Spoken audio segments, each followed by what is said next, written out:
So I thought, in conclusion of this particular series of satsang, I would provide the core teaching in summary, which actually unfolds how one thing leads into the other, and why, at the very beginning of what I'll say, it's like, why is all of this relevant? Because if you're looking to make money, for example, following these steps is irrelevant. What's spoken about here is not a set of pointers to make money. If you're looking for perfect romantic relationship, or looking to develop your capacities in terms of romantic relationship, let's say, the pointers are not relevant. They're not designed for that. However, if what you are seeking, if what has happened is a seeking has happened, and you are seeking for enlightenment, if you want to use that word, but in practical terms, if you are seeking for what is available to the human being as happiness in this life, which is defined in this teaching as continuous unbroken peace of mind. So if it has become clear to you that actually that is an amazingly precious gift, if it sets in, to live the rest of your life at peace with life, and as that movement is happening, at least at peace with the parts of yourself that aren't at peace. So once we register, actually I have sought out this and that, and from time to time I have got this and that, and that's all part of the changing flow of life. And it doesn't deliver a continuous, sustained, ongoing happiness. And what I am really looking for is something that is consistent.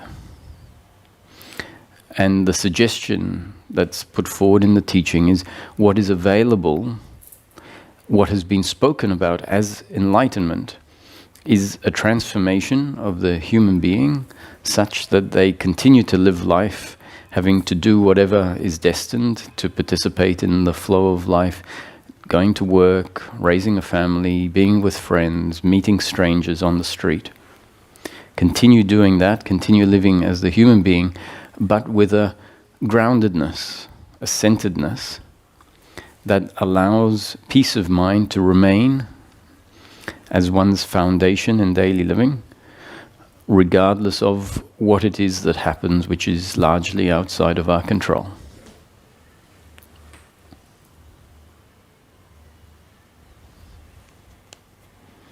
So if that is what is being sought, a consistent way of living where suffering is not a component, a consistent way of living where if suffering arises, then there is a peace with that suffering.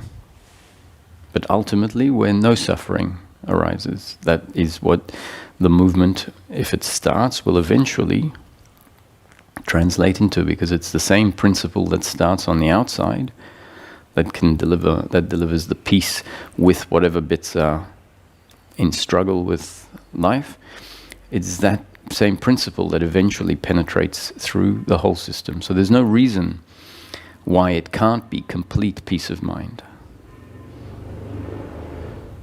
If there is peace of mind establishing on the outside, that just means the principle has penetrated so far.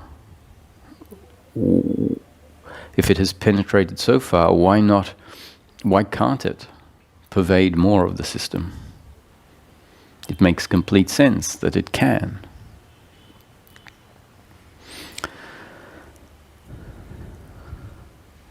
So if that is the exploration, peace of mind in daily living, we need to become familiar. Firstly, what is peace of mind?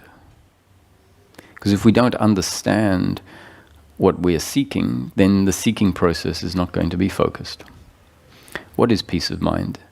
In simple terms, peace of mind is the absence, the non-arising of the psychological suffering, which is always an attitude to the flow of life, a reaction or an involvement, an attitudinal involvement with what is happening. And that attitudinal involvement tends to extend itself in horizontal time.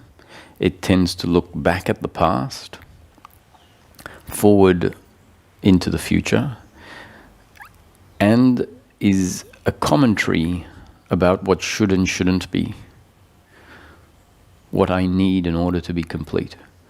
So the suffering is always an attitude to what is happening in the flow of life. And in practical terms, that attitude to the flow of life that we are calling suffering, the attitude to the flow of life which at its core is an uncomfortableness with oneself, manifests in broadly 5 different forms, all of which are attitudes to what has or is or might happen in the flow of life. The first is the attitude of guilt and shame. The second is the attitude of blame and hatred. The third is the attitude of pride and arrogance.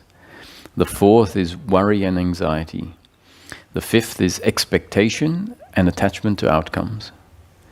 So those are the 5 different forms which this attitude to the flow of life takes, that are essentially an uncomfortableness with oneself, and each of those forms has a unique dynamic, a unique makeup to it.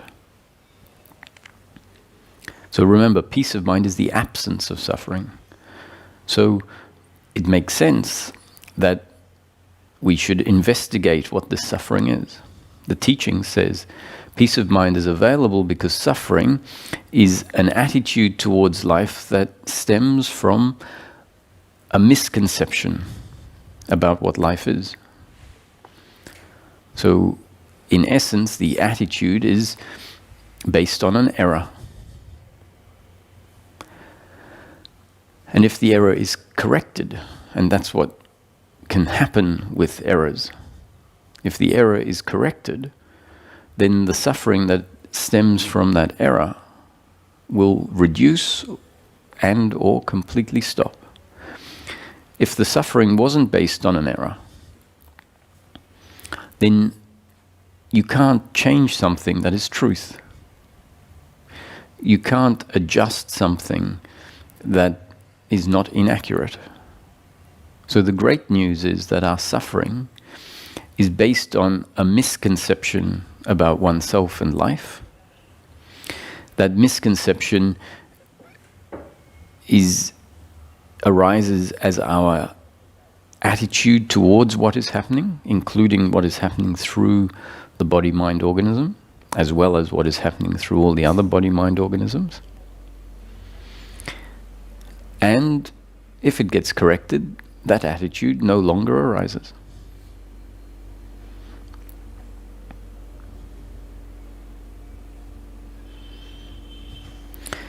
So let's look at the 5 forms of suffering, which are what disturbs our peace of mind. The presence of suffering means the absence of peace of mind. So if we're looking for a state of being in life that is continuous, unbroken peace of mind, that means a state where these forms of suffering that disturb the peace of mind don't arise. We've mentioned that these forms of suffering are always a result of our attitude towards life and not because of the circumstance. So first let's look at the circumstance, because the attitude is an attitude towards the circumstance. Circumstance, which we can call the flow of life, is essentially interhuman relationship.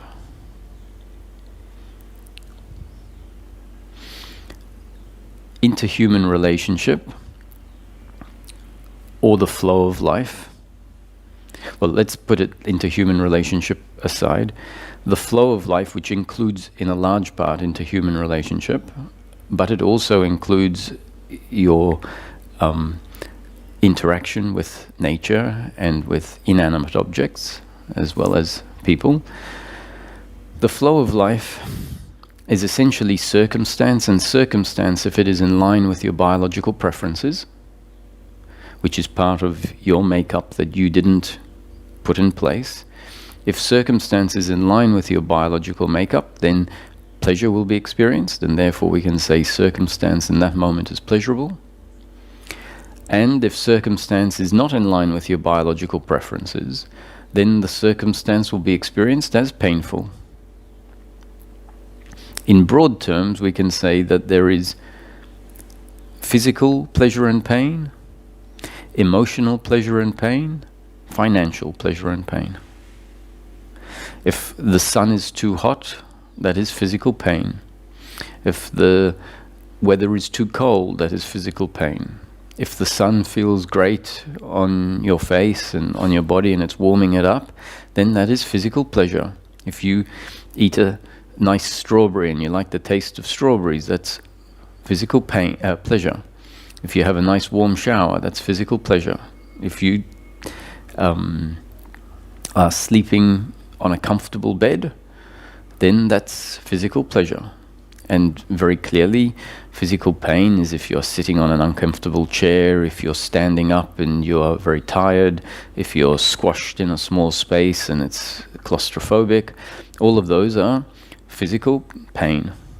Then you have emotional pleasure and pain, which is not suffering. It is a form of pleasure and pain in the flow of life. If someone tells you, you did a really good job, that is much more preferable than if someone tells you you did a rubbish job. Thanks so much for your help. I don't think I could have moved house without your help. You are a great friend. And there is emotional pleasure in that. We are glad that we were able to help. We are glad that this friendship exists in such a way that I feel happy to help. Now, the opposite is if the person says, I needed you, you sort of pretended that you were there for me to help, but actually you didn't really help. And I think that that wasn't very appropriate as part of this friendship. The opposite is, thank you so much, I don't think I could have done the job without you.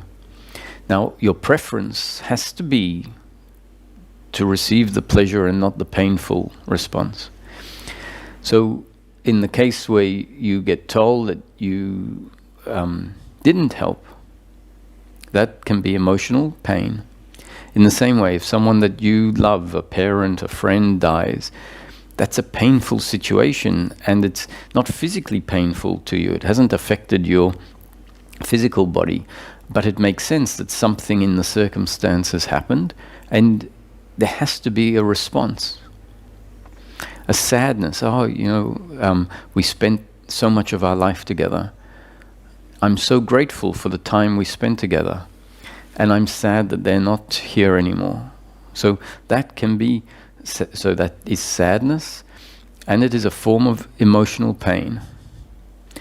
Anger, if someone pushes you and pushes you into danger, you might push back and have a feeling of anger. Be careful what you're doing, that's dangerous.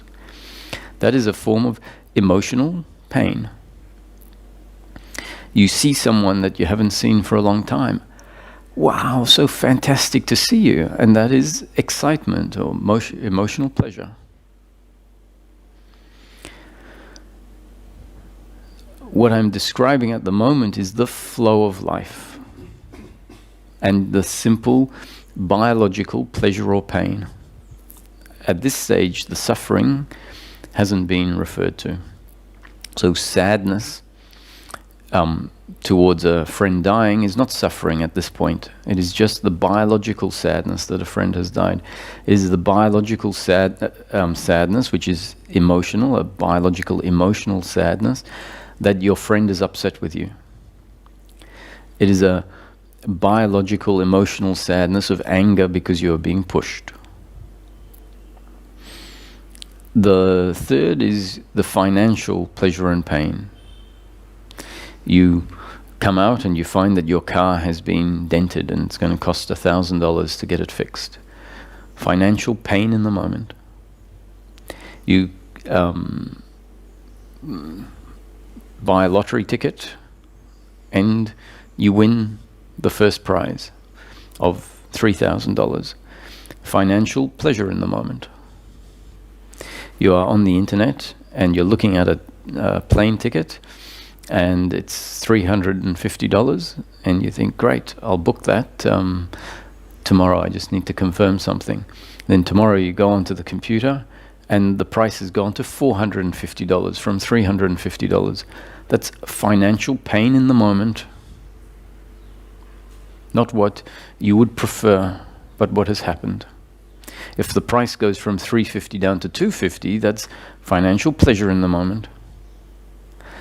And it is pleasurable or painful, like the other forms of pleasures and pains, all on different levels of the system, but still within the scope of the pleasure and pain in the flow of life. So essentially it's very important for us to come to understand that in principle the flow of life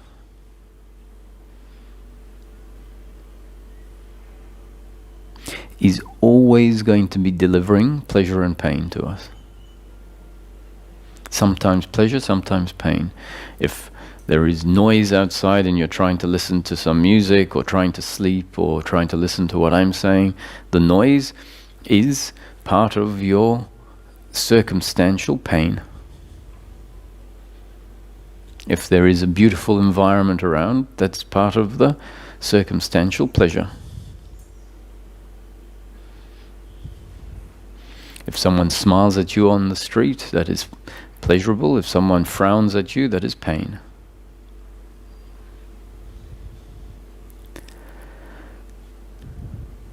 If you're sitting next to someone on the aeroplane that you'd prefer not to be sitting next to because they haven't had a shower or they are taking up more space than maybe they should because their feet are into your space, that is pain in the moment. So life is always going to be pleasure or pain. Sometimes extreme pleasure and sometimes extreme pain, or anything in between. If we can register this, if we can actually take note, then we don't expect life to be something different than that. In our head, what we are, because we haven't realized that life is impersonal as it unfolds, we have a different view. We have this expectation that life will be pleasure, pleasure, pleasure, pleasure, which is completely unrealistic compared to the actual nature of the flow of life. So to the extent that we understand that in each moment there will be pleasure or pain, if we find ourselves on the way to the airport and we realize that we've miscalculated the taxi and we're running late, that is pain in the moment. And it's expected in a way. Like if you understand the nature of the flow of life, then you won't be surprised that life is delivering pain sometimes. You get to the airport after being worried in the taxi for an hour and you get there just in time and then you realize the plane has been delayed by 5 hours. Pain in the moment. Not what you would prefer.